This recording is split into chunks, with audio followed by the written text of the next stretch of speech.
First of all, I'm appreciative of my colleagues who are co-sponsoring this, and I'm appreciative of the comments that came from the county executive, which I thought were generally supportive of this in principle and did not pose great obstacles to moving forward.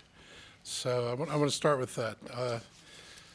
Second, I want to read a comment that comes from what I think was the greatest visionary president in the United States, which was Franklin Roosevelt, and something he said in 1933. And it was a statement on the National Industrial Recovery Act. He says, "No business which depends for existence on paying less than living wages to its workers has a right to continue in this country. By living wages, I mean more than a bare subsistence level. I mean wages of a decent living." In 1938, when establishing a minimum wage, he said, "Without question, it starts us toward a better standard of living, increases purchasing power to buy the products of farm and factory."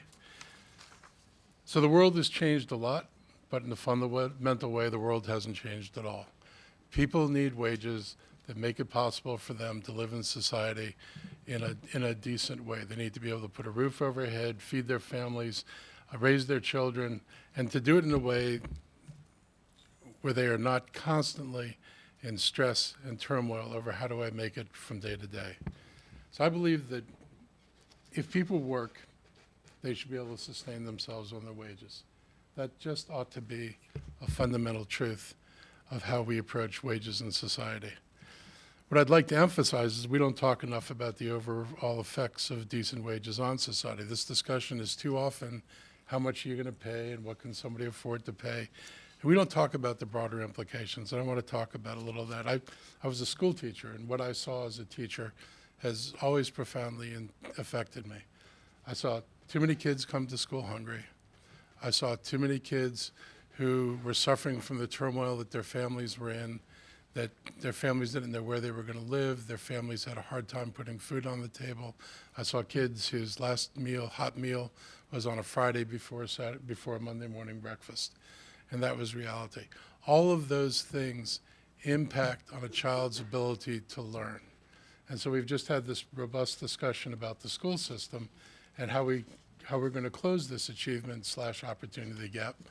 And this all is not going to be done in the schools. One of the things we have to do is get families to a point where they're economically stable, secure in their housing and secure in their lives, so their kids are not subjected to levels of stress that make it incredibly difficult to function in school.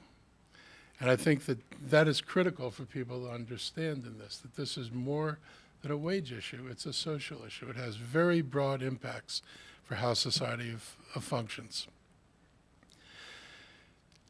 So I think if we want to make serious social change, it has to start with giving families the ability to put food on the table and a roof over their heads.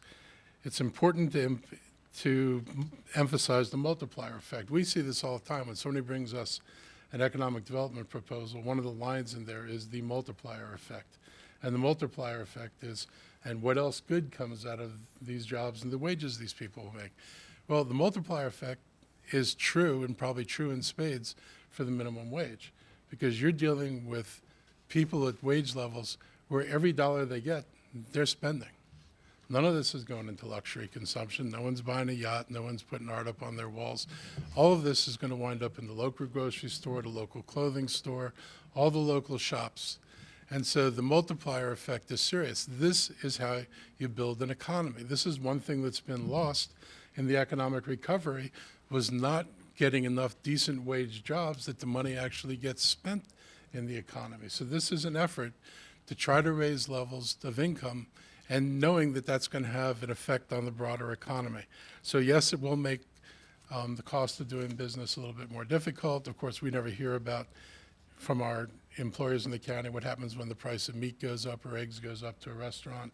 No one talks about, can you help me because my rent went up? I mean, there are a lot of adjustments that businesses have to make, and the price of labor ought to be one of those adjustments. And the truth is, if we had done this, I don't mean Montgomery County in particular, but if as a society we just simply indexed the minimum wage going back 20, 30 years, we wouldn't be in this mess today, and we wouldn't be having this discussion today.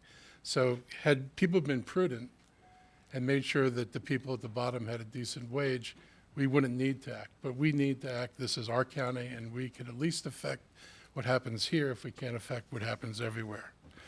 I'm going to put out a press release later today. You will see that there are, one of the things we're highlighting is an article that talks about the research that's been done on minimum wage. There's lots of supportive research that says this is actually a reasonable thing to do. And there was a Washington Post article recently that talked about where a minimum wage ought to be by an economist who had was supportive but had questions. And I was comforted when I ran the numbers to realize we're pretty close to where the economists thought a minimum wage ought to be set.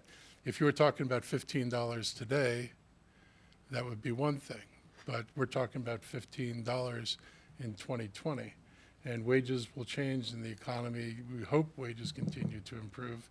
And this wage should stay in the range of where it belongs. But if we use that economist's advice, our minimum wage today would be about $12.50. I mean today, not a year from now or 2 years from now. I want to point out that the county's area median income is $109,000. 2 full-time workers earning the minimum wage would earn $62,000 if they worked 52 weeks a year and didn't take any vacation, which would put them at 57% of AMI. We're not creating a group of wealthy people. We're creating a group of people who will be better able to sustain themselves in this market. Finally, today is Equal Pay Day. I wish I'd realized that earlier because I would have done a resolution for it. But Equal Pay Day is, is recognition that, women do not get paid what men get paid in general. Another thing that's part of that is that nationally, women are the majority of low wage earners. So this is going to have a profound effect on women and a profound effect on female-headed households. And I can't think of a more important thing to do than address those 2 issues. So I appreciate the support. I look forward to working on the bill. As always, I understand that a bill is a group product, and I'm sure there are going to be some things that we want to talk about and adjust.